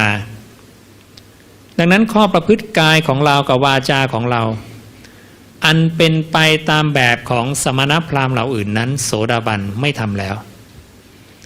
เพราะไม่เชื่อว่าเมื่อมีการกระทำแบบนั้นแล้วเนี่ยจะพ้นจากอบายทุกขติวินิบาตนรกได้ ราะจะเชื่อพระพุทธเจ้าคนเดียวเท่านั้นและวิจิกิจฉาคือความสงสัยลังเลในเส้นทางในมรรคและในปฏิปทามันจะหมดไปมรรคเนี่ยหมายถึงเส้นทางถ้าโยมเคยเดินป่าหลงป่าโยมจะเข้าใจเลยเมื่อมีคนมาชี้เส้นทางมันมีทางสองแพร่งเนี่ยคนบอกอันนี้ถูกอีกคนบอกอันนี้ถูกเอาละโยมจะไปซ้ายไปขวานะถ้าไปพลาดก็ไปอีกทางหนึ่งนะใครเดินป่าบ่อยๆเข้าใจทันทีแล้วหลงป่าเนี่ยมันเป็นวันๆนะมันโอ้ยจิตใจมันหดหู่เศร้าหมองเลยล่ะไม่รู้จะหาทางออกยังไงดังนั้นไม่ต่างกันเลยนะการที่เราเนี่ยหมดความเคลือบแคลงสงสัยวิจิกิจฉาในเส้นทางนี้แหละมรรคและปฏิปทาเนี่ยโสดาบันดังนั้นโยมจะไม่เชื่อแล้วว่าถ้าเรามีข้อประพฤติทางกายอย่างนี้ฉันจะได้โสดาบันพ้นทุกข์ไม่เชื่อเช่นการบูชาไฟการบูชาดวงจันทร์ดวงอาทิตย์นะสิ่งเหล่านี้นะข้อประพฤติของสมณพราหมณ์เหล่าอื่นเนี่ยการก้มกราบกองไฟ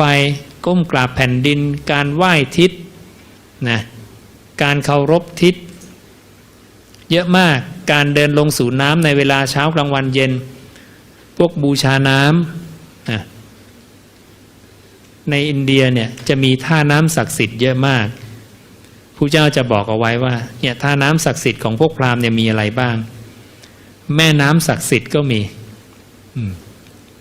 มีทั้งแม่น้ำมีทั้งท่าน้ำนะสมณพราหมณ์ก็เห็นพระเจ้าเดินไปที่ท่าน้ำศักดิ์สิทธิ์ของเขาเนี่ยเขานึกว่าพระเจ้าจะไปปลงบาปนะนึกว่าจะไปสงสนานด้วยน้ำเขาถามว่าสมณโคตมะเนี่ยจะไปสงสนานด้วยน้ำเหรอเห็นเดินไปที่ท่าน้ำศักดิ์สิทธิ์ของเขาเนี่ย พระเจ้าบอกว่าประโยชน์อะไรด้วยน้ำจะทำอะไรกับเราได้นะคนเนี้ยมันไม่รู้จักน้ำโดยความเป็นน้ำมันเป็นเพียงธาตุตามธรรมชาตินะไม่รู้จักดินโดยความเป็นดินไม่รู้จักไฟโดยความเป็นไฟลมโดยความเป็นลมอย่างนี้ดังนั้นพระศาสดาเราไม่เคยคิดว่าน้ำจะชำระบาปได้ไฟจะชำระบาปได้ดวงจันทร์ดวงอาทิตย์จะชำระบาปได้ด้วยการอ้อนวอนด้วยการบูชาถ้าเขายังประพฤติกายทุจริตวจีทุจริตมโนทุจริตถึงเขาจะบำเรอไฟเขาก็ยังเป็นคนไม่สะอาดถึงเขาบูชาดวงจันทร์ดวงอาทิตย์เขาก็เป็นคนไม่สะอาดเพราะเขามีกายทุจริตวจีทุจริตมโนทุจริตกายทุจริตมี3อย่างคือฆ่าสัตว์ลักทรัพย์ประพฤติผิดในกามวจีทุจริตมี4อย่างคือพูดโกหกคำหยาบเพ้อเจ้อส่อเสียดใจทุจริตมี3อย่างคือ 1. ความโลภเพ่งเล็งอุปกรณ์แห่งทรัพย์ของผู้อื่นการมีความพยาบาทการมีมิจฉาทิฏฐิ3อย่างนี้เป็นความไม่สะอาดทางใจนะต่อให้บูชาอะไรคนคนนั้นก็ยังเป็นคนไม่สะอาดอยู่ดีนะพระศาสดาจึงเน้นกายกรรมวจีกรรมมโนกรรมที่สุจริตไม่ให้ทุจริตและตัวนี้เป็นตัวที่พระศาสดาแบ่งว่าเราจะไปเกิดตั้งแต่มนุษย์ขึ้นไปหรือต่ำกว่ามนุษย์ลงมาแบ่งกันที่กุศลกรรมบท10นี้เองกุศลกรรมบท10นี้ยังถูกเรียกด้วยคำเดียวว่าอะไรใครทราบเรียกแทนด้วยคำเดียวนึกออกไหมเป็นคำที่เราใช้อยู่เป็นปกติเลยพระองค์เรียกว่าความประพฤติเรียบร้อยดังนั้นเวลาบอกลูกมีความประพฤติเรียบร้อยนะให้เข้าใจว่าต้องสอนลูกให้มีกุศลกรรมบท10นะพระองค์เรียกว่าเป็นความประพฤติเรียบร้อย มีความเรียบร้อยทางกายทางวาจาทางใจตัวเนี้ยนะนรกกำเนิดเดรัจฉานเปรตวิสัยจึงปรากฏเพราะอกุศลกรรมบท10มนุษย์และเทวดาจึงปรากฏเพราะกุศลกรรมบท10 ดังนั้นสัตว์โลกเนี่ยจะเป็นไปตามกายกรรมวจีกรรมมโนกรรมที่ทุจริตหรือสุจริตสัตว์โลกไม่ได้เป็นไปตามการดลบันดาลของใครในโลกไม่มีนะตัวเลขจะมาดลบันดาลเราไม่มีดวงดาวจะมาดลบันดาลเราไม่มีนะเทพเทวดาองค์ใดจะมาดลบันดาลให้สัตว์ทั้งหลายดีเลวเป็นอย่างนั้นอย่างนี้เนี่ยพระองค์ปฏิเสธนะนี่ให้เราทราบสัจจะความจริงจากพระโอษฐ์ของพระศาสดา ถ้าเทวดาบันดาลแล้วใครบันดาลเทวดาให้ไปนรกกำเนิดเดรัจฉานเปรตวิสัยโยมไม่คิดบ้างเหรอถ้าเทวดาพรหมบันดาลได้แล้วใครบันดาลพรหมไปนรกอีกอะที่พระเจ้าตรัสว่าพรหมเทวดาเมื่อตายแล้วได้เหลือกลับมาเป็นพรหมเทวดาอีกเท่ากับเศษดินปลายเล็บเหมือนกันที่เหลือไปอบายทุกขติวินิบาตนรกเพราะจะมาเป็นมนุษย์ก็ยากสัตว์ที่ท่องเที่ยวอยู่ในสังสารวัฏจะได้ความเป็นมนุษย์ทีนั้นเนี่ยยากมากเท่ากับการนานเท่ากับการเกิดของอรหันตสัมมาสัมพุทธะสักหนึ่งครั้งระหว่างนั้นท่องเที่ยวในไหนท่องเที่ยวในอบายทุกขติวินิบาตนรกเสียส่วนมากนี่คือความจริงที่ชาตินี้เราโชคดีได้มาเป็นมนุษย์แต่ชาติหน้าไม่อาจจะโชคดีได้อย่างนี้บ่อยๆนักนะดังนั้นถ้าเราต้องการจะเลี้ยงอัตภาพ ของความเป็นมนุษย์หรือว่าตั้งแต่มนุษย์ขึ้นไปเนี่ยให้ช่วยสร้างกุศลกรรมบท10ให้ดีนะหรือถ้าใครเห็นโทษทุกภัยแล้วว่ามีลาภก็เสื่อมลาภมียศก็เสื่อมยศเขาสรรเสริญเดี๋ยวก็มีนินทามีสุขเดี๋ยวก็มีทุกข์ไม่มีใครได้รับสรรเสริญตลอดสุขตลอดนะได้ลาภตลอดไม่มีขึ้นมีลงมีขึ้นมีลงตลอดเบื่อแล้วอยากจะพ้นความเกิดแก่เจ็บตายก็มาเจริญอานาปานสติมาละนันทิคือความเพลินมาเสพคบธรรมะพระผู้มีพระภาคเจ้าต่ำกว่าโสดาบันแล้วผู้เจ้าประกันว่าจะไป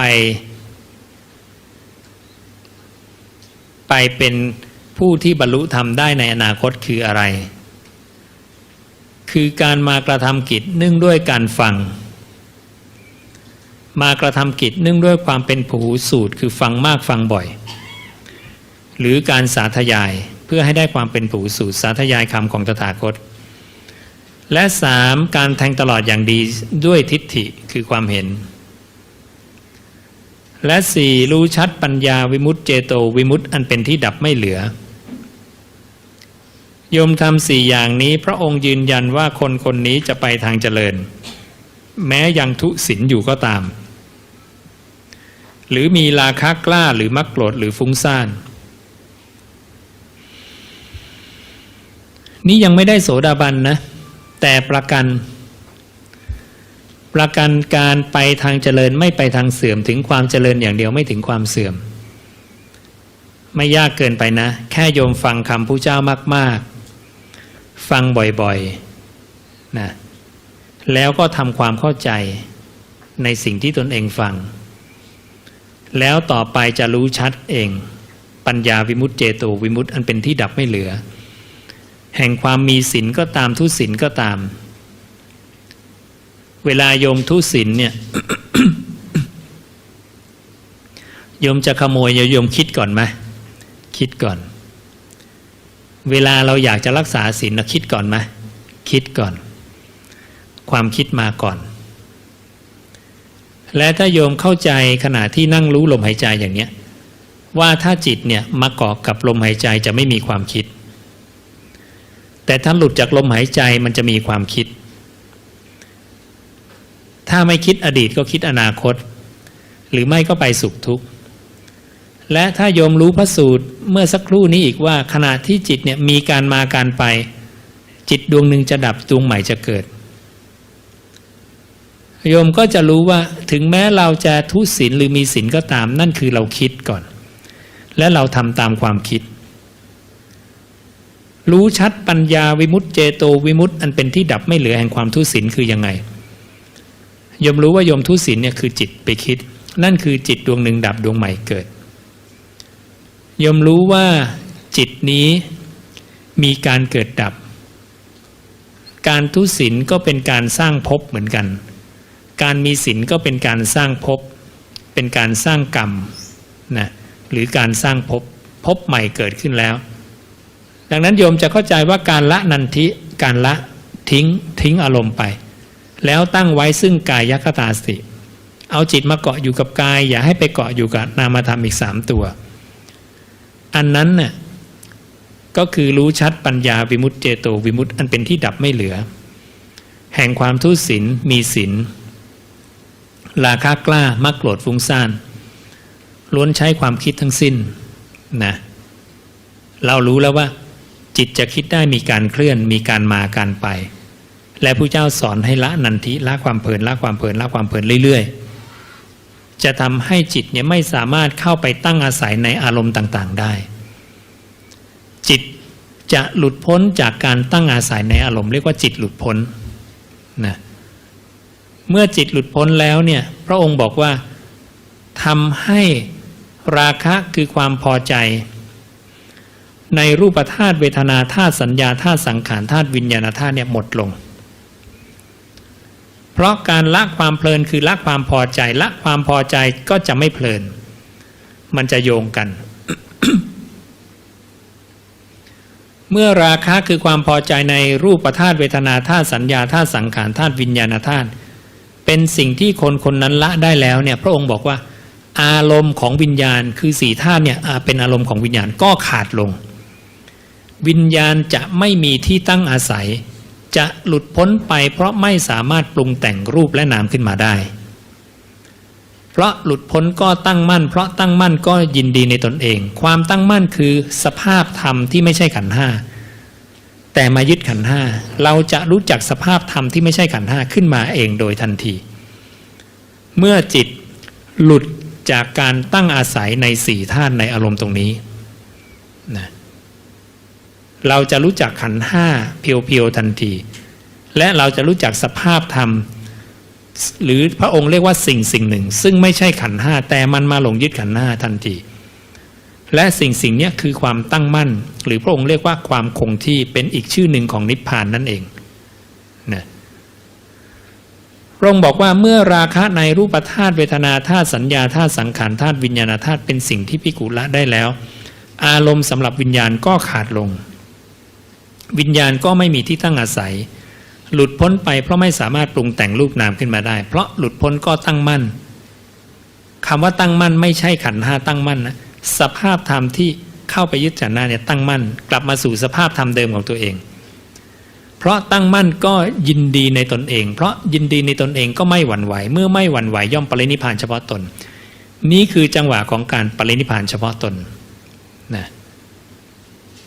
เธอนั้นย่อมรู้ชัดว่าชาติสิ้นแล้วพรหมจรรย์อยู่จบแล้วกิจที่ควรทำได้ทำสำเร็จแล้วกิจอื่นที่จะต้องทำเพื่อความเป็นอย่างนี้มิได้มีอีกกิจอันใดที่จะต้องทำเพื่อการให้จิตหลุดพ้นจากการตั้งอาศัยใน4ธาตุเนี่ยไม่มีอีกแล้วนะดังนั้นภารกิจของการอยู่ประพฤติพรหมจรรย์ชื่อว่าจบกระบวนการอย่างนี้นะละความเพลินไปเรื่อยๆละความเพลินไปเรื่อยๆละได้เพราะอะไรเพราะเราฟังเกิดปัญญาผู้เจ้าให้ทำอย่างนี้ทำอย่างนี้เราทำตามเพราะเราเชื่อใครเชื่อพระพุทธเจ้าดังนั้นถ้าเราเชื่อคนอื่นเราจะมาทำแบบนี้ไหมไม่เราก็ไปทำอย่างอื่นใช่ไหมดังนั้นเราต้องเชื่อพระเจ้าก่อนใช่ไหมท่านบอกซ้ายต้องซ้ายท่านบอกขวาเราขวาปุ๊บเราทำตามปุ๊บเราเห็นจริงตามนั้นและการเห็นจริงแบบนี้เป็นปัจจตังคือรู้เฉพาะตนตัวของเราเองสามารถรู้เองได้โดยไม่ต้องอาศัยการเชื่อหรือการฟังตามกันไปอย่างเวลาโยมไปดูหมอเนี่ยนะไปหาหมอดูบอกว่าอีก3 เดือนตายโยมรู้เองไหมไม่รู้เองอาศัยเชื่อเขาใช่ไหม หรือหมอดูบอกว่าแหมชาติที่แล้วเธอไปทำกรรมหนักเอาไว้เนี่ยก็อาศัยเชื่อเขาอีกใช่ไหมตัวเองก็ไม่รู้เองนะหลายๆครั้งที่พระศาสดาเนี่ยจะไม่พยากรณ์ถ้าคนที่มาถามนั้นไม่มีความสามารถในการพยากรณ์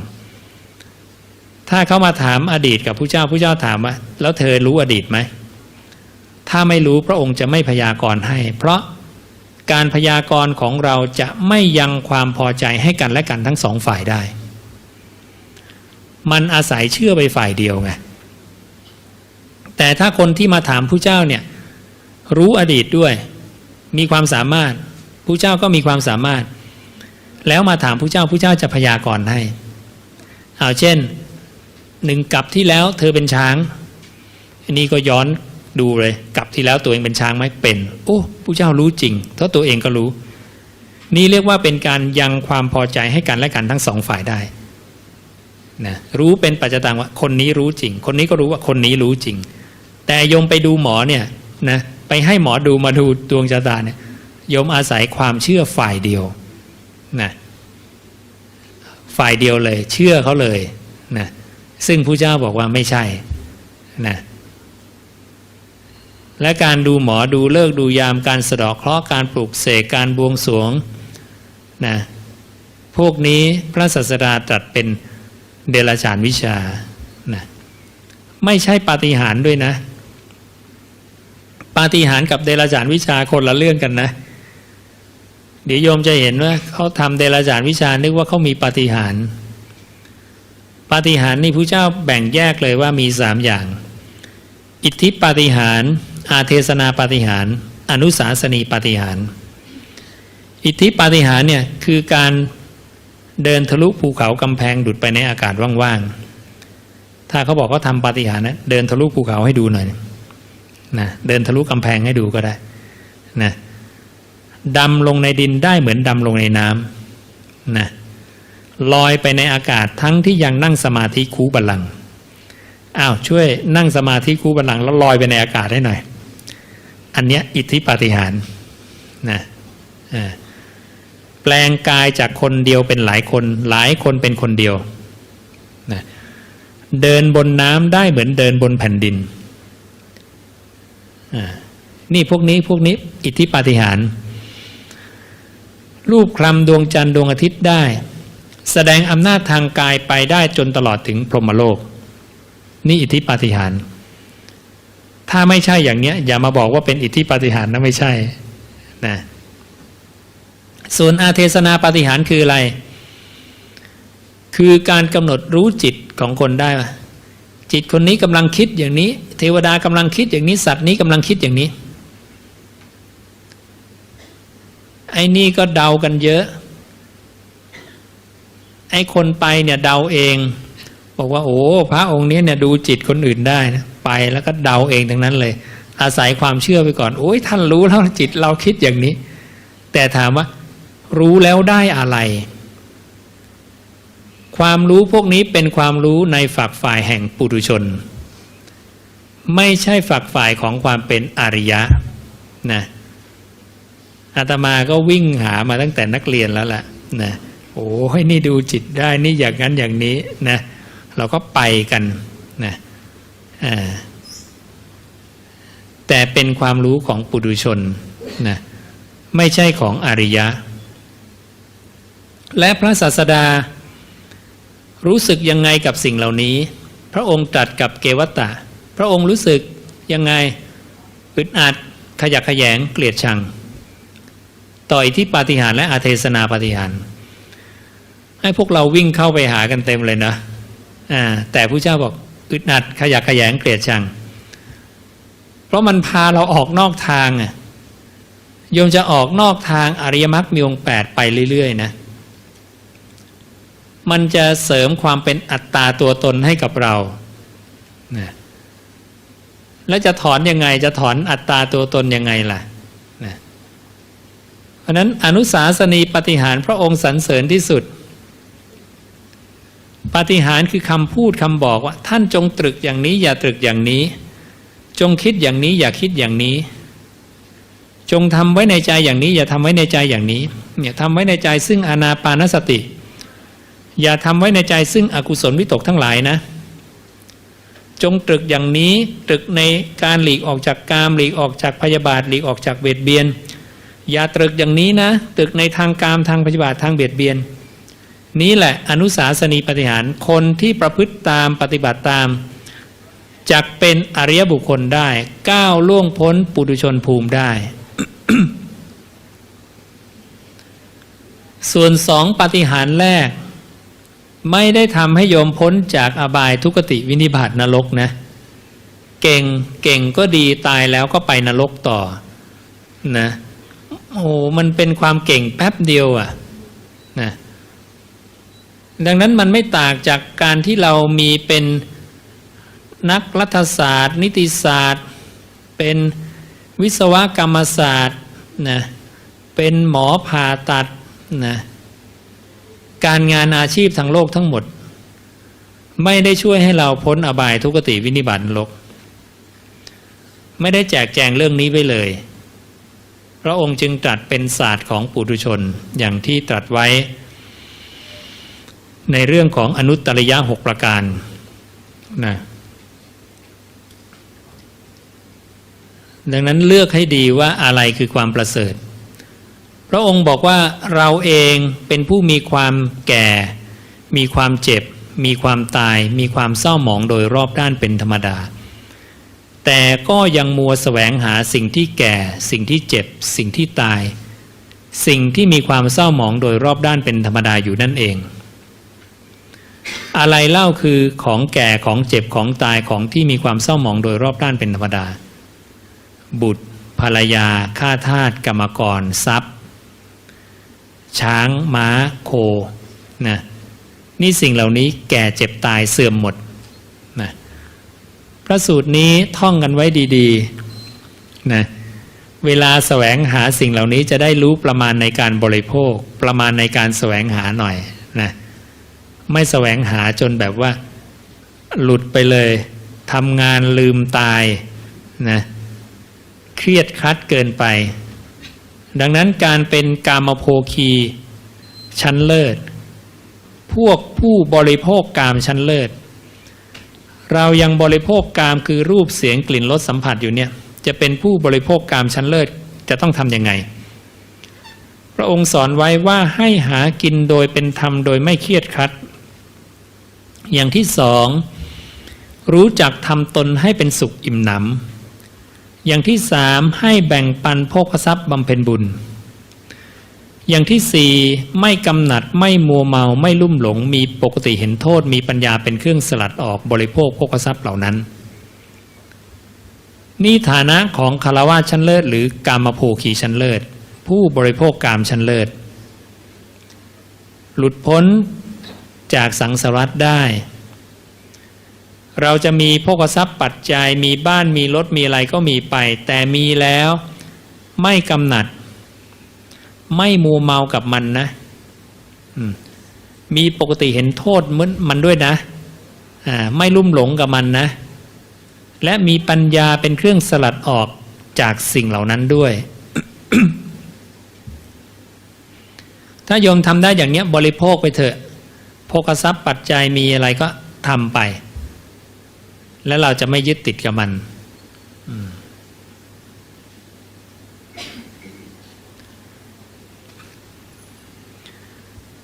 ทั้งหมดทั้งมวลเนี่ย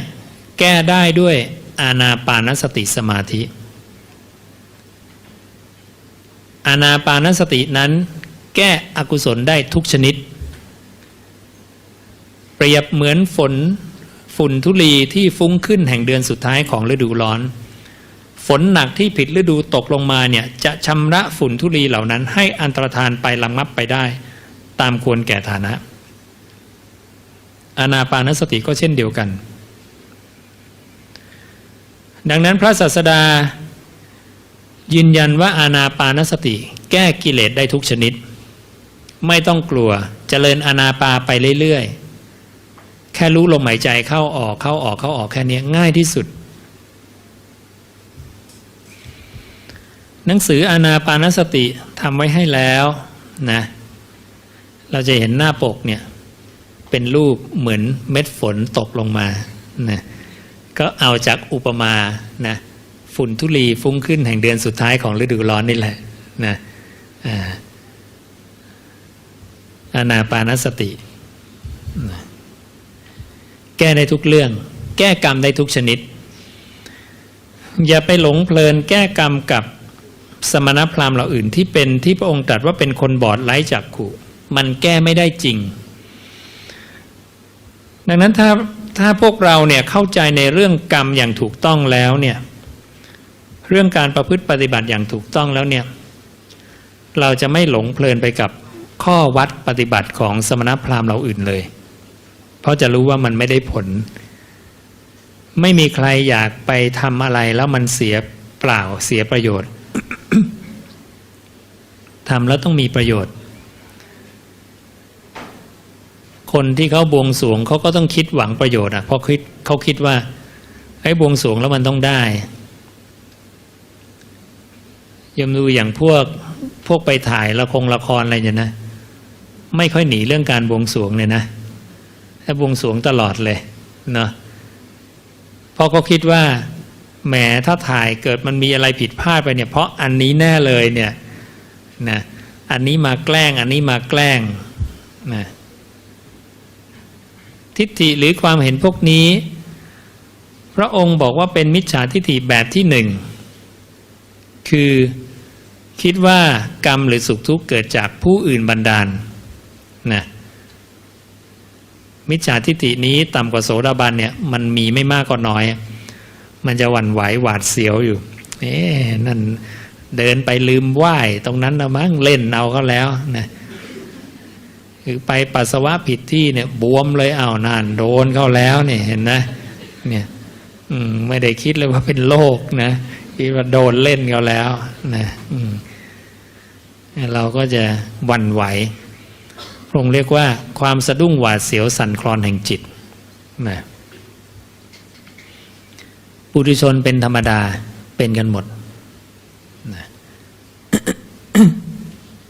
สิ่งเหล่านี้จะค่อยๆจืดไปจางไปหายไปหมดไปเรื่อย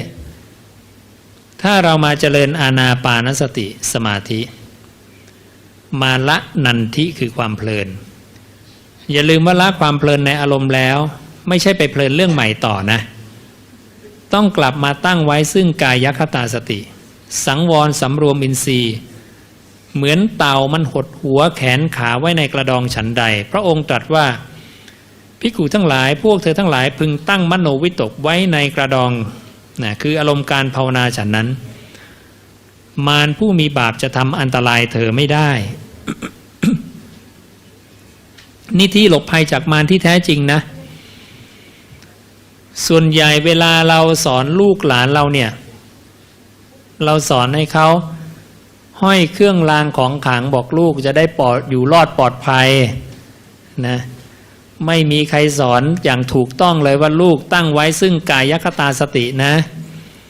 ลูกเข้าปฐมฌานทุติยฌานตติยฌานจตุตฌานให้ได้นะพระศาสดาตรัสสอนว่าเป็นที่หลบภัยจากมารอันตรายต่างๆจะทำอันตรายเธอไม่ได้ภัยต่างๆเนี่ยจะไม่มากล้ำกลายเรา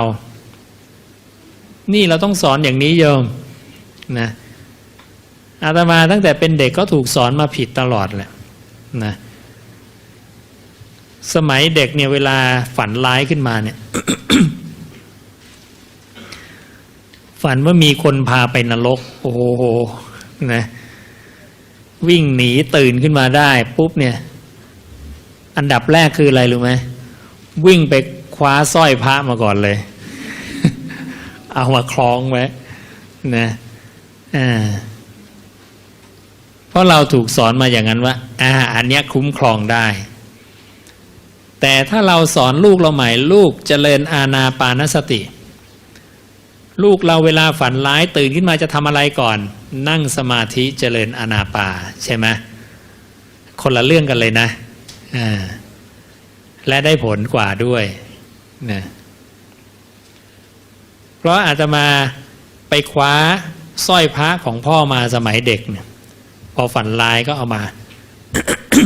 เอามาห้อยไม่พอนะเอามาวางไว้หัวเตียงมุมสองข้างรอบเลยรอบเตียงเลยนะพอนอนต่อมาอีกจนได้ ไม่รอดเหมือนกันไม่รู้จะทำยังไงเลยทีนี้นะเนี่ยแต่หลังจากเรามาภาวนาเจริญอานาปานสติอาการผีอำผีเข้าเนี่ยมันหมดไปเลยแต่ก่อนผีอำเนี่ยคว้าสร้อยพระอีกเหมือนกันนะพอภาวนาเริ่มเป็นดีขึ้นนะผีอำเหรอหมูนอนรู้ลมหายใจเลยมันจะทำอะไรก็ทำไปนะปล่อยวางนะแป๊บเดียวหายนอนหลับยันเช้าไปเลยดังนั้นใครฝันไม่ดีนะผีอำเนี่ยไม่ใช่เรื่องยากแล้วนอนรู้ลมหายใจไปกายคตาสติให้โยมเชื่อว่าไม่ตายแน่นอนพระเจ้ายกเรื่องให้ฟังว่าระหว่างการลบของเทวดากับอสูร ลบกันอยู่พอฝ่ายใดแพ้ฝ่ายที่แพ้จะรีบหนีกลับเข้าสู่ภพของตนแล้วอีกฝ่ายจะทำอันตรายไม่ได้พระองค์จึงเปรียบว่าถ้าเธอเอาจิตมาตั้งอยู่กับกายเนี่ยกายคตาสติหรือกายคตาสติช่วยได้ตามความเห็นใครความเห็นพระศาสดาผู้เป็นสัพพัญญูเป็นศาสดาของศาสนาพุทธเราเองนี่แหละดังนั้นเชื่อพระพุทธเจ้าอย่าไปเชื่อสมณพราหมณ์เหล่าอื่นที่เขาสอนเรื่องการปลุกเสกเลขยันต่างๆเนี่ยบ้านโยมพ่อโยมแม่อาตมาเองเนี่ยอยู่มาเนี่ยสมัยอาตมาเด็กๆเนี่ยจำได้เลยยันนี่ปิดรอบเลยประตูหน้าต่างเนี่ยนะเพราะว่าไปดูหมอมาบอกมีคนเขาจะแกล้งเนี่ยนะจะปล่อยของมาใส่ต้องเอายันไปกั้นไว้เอาเลยนั่งตอกกันแล้ว ตอกประตูบ้านก็จะมีเหล็กๆงอๆนะเป็นแบบว่าอักขระอะไรเขานะตอกเหล็กเสร็จก็ตอกยันใส่นะเดือนนั้นยันสีแดงเต็มบ้านเลยนะทุกประตูหน้าต่างแล้วเราก็นอนสบายใจ รอดแล้ว ไม่มีใครทำอันตรายเราได้หารู้ไหมนะเป็นความสบายใจของคนตาบอดนะเหมือนที่พระเจ้าบอกกับมาคันธยะเขาเป็นคนบอดไร้จักขุคนตาบอดแต่กำเนิดถูกเขาลวงด้วยผ้าขาวเนื้อดีก็เอาผ้าขาวเนื้อดีมาห่มให้ในบอดคนนี้ แต่แท้ที่จริงเป็นผ้าเปื้อนเขม่าเปื้อนฝุ่นสกปรกมากเลยชายตาบอดก็ห่มผ้าเปื้อนเขม่าเปื้อนฝุ่นที่ถูกเขาหลอกลวงเนี่ยว่าเป็นผ้าขาวเนื้อดีมาตลอดการยาวนานแถมยังไปเป่าประกาศร้องอวดโชว์คนอื่นด้วยว่าเขาเนี่ยกำลังได้ห่มผ้าขาวเนื้อดีนะแต่ปรากฏว่าเมื่อมีหมอมาผ่าตัดตาเขาให้ตาดีขึ้นมาพระเจ้าบอกว่าชายคนนี้ก็เห็นนะผ้าที่เขาห่มมามันเป็นผ้าเปื้อนเขม่าเปื้อนฝุ่นสกปรกมากเลยเขาทิ้งทันทีและคิดยังไงกับคนที่เอาของเหล่านั้นมาให้เขาโยมดูพระสูตรนี้เขาจะพึงเป็นอมิตรเป็นข้าศึกหมายมั่นต่อบุรุษผู้ลวงเขานั้นหรือถึงกลับกับเข้าใจไปเลยว่าควรจะปลงชีวิตเสียด้วยความแค้นว่าท่านผู้เจริญเอ๋ยเราถูกบุรุษผู้นี้คดโกงล่อลวงปลอมเทียมเอาด้วยผ้าเนื้อเหลวเปื้อนเขม่าเปื้อนฝุ่นเนี่ย ว่านี่ท่านผู้เจริญนี้เป็นผ้าขาวเนื้อดีเป็นของงดงามปราศจากมลทินเป็นผ้าสะอาดมานานนักแล้วเราถูกความเห็นของสมณพราหมณ์เหล่าอื่นหลอกมาตลอดจนวันนี้อายุเท่าไหร่แล้ว50 60 70เข้าไปแล้วก็ยังทิ้งของเหล่านี้ไม่ลงเห็นไหมทิ้งไม่ลงเชื่อเขาสนิทเลยนี่ยังตาบอดอยู่นะโยมนะ ยังตาบอดอยู่ อุปมานี้ฉันใดอุปไมยก็ฉันนั้นเหมือนกันคือเราแสดงธรรมแก่ท่านว่าเช่นนี้เป็นความไม่มีโรคเช่นนี้เป็นนิพพานดังนี้ท่านจะพึงรู้จากความไม่มีโรคจะพึงเห็นนิพพานได้ก็ต่อเมื่อท่านละความเพลิดเพลินความกำหนัดในอุปทานขันธ์ทั้ง5เสียได้พร้อมกับการเกิดขึ้นแห่งธรรมจักขุของท่านและความรู้สึกจะพึงเกิดขึ้นแก่ท่านว่าท่านผู้เจริญเอ๋ยนานจริงหนอที่เราถูกจิตคดโกงล่อลวงปลิ้นปลอกจึงเราเมื่อจะยึดถือก็ยึดถือเอาแล้วซึ่งรูปเวทนาซึ่งสัญญาซึ่งสังขารซึ่งวิญญาณนั่นเองเพราะความยึดถือเป็นต้นเหตุภพจึงมีแก่เราเพราะภพเป็นต้นเหตุชาติชราจึงมีแก่เรานี่เห็นไหม แต่พระเจ้าอุปมาไปลึกกว่านั้นเราไม่ได้เพียงแค่ถูกสมณพราหมณ์เราอื่นหลอกเรากำลังถูกจิตนี้หลอกถูกขันธ์ห้าหลอกว่านี้เป็นของเรานี่ลึกเข้าไปอีกชั้นหนึ่งดังนั้นชั้นเบื้องต้นเนี่ยคือเดรัจฉานวิชาต่างๆทั้งหลายเนี่ยหรือวัตระของสมณพราหมณ์เราอื่นเนี่ยโยมต้องละได้ก่อนเลยถึงจะมาเห็นไอ้เรื่องการละในขันธ์ห้าถ้าโยมยังละตรงนั้นไม่ได้เนี่ยโยมจะละความยึดมั่นในขันธ์ห้าได้อย่างไรเพราะมิจฉาทิฏฐิยังละไม่ได้วิจิกิจฉาศีลปตปรามาสยังละไม่ได้สักกายทิฏฐิยังละไม่ได้ก็ยังเป็นโสดาบันไม่ได้นะแลกโสดาบันกับแลกเครื่องรางของขลังโยมตัดใจไปเลยเลิกวันนี้ได้โสดาบันวันนี้นะอันนี้ต้องวัดใจกันอาตมาจะสมัยเป็นนักเรียนเนี่ยจะเลิกไหว้พวกสงฆ์พวกศาลอะไรเนี่ยคิดกันอยู่นานนะคิดไปเอาตัดใจว่าตายเป็นตายนะเลิกไหว้ ขับรถผ่านในพวกศาลเพียงตาเนี่ยเรานะต้องบีบแต่ปิ้นปิ้นปิ้นปิ้นเนี่ยนะต้นไม้ใหญ่ต่างๆเนี่ยผูกผ้าสามสีสมัยนั้นก็จะไปขับรถไปอะไรอะเส้นทางที่ไปลพบุรีนะมันจะมีแยกไปเพชรบูรณ์นะถ้าโยมขึ้นไปทางลพบุรีมันจะเจอต้นไม้ใหญ่ทันทีรถทุกคันละไปละบีบแต่กันหมดเลยตรงเนี้ยอันเนี้ยเป็นเส้นทางวัดใจอาตมาเลยเอาละว่าคราวนี้จะไม่บีบแต่ตายเป็นตายนะวัดกันไป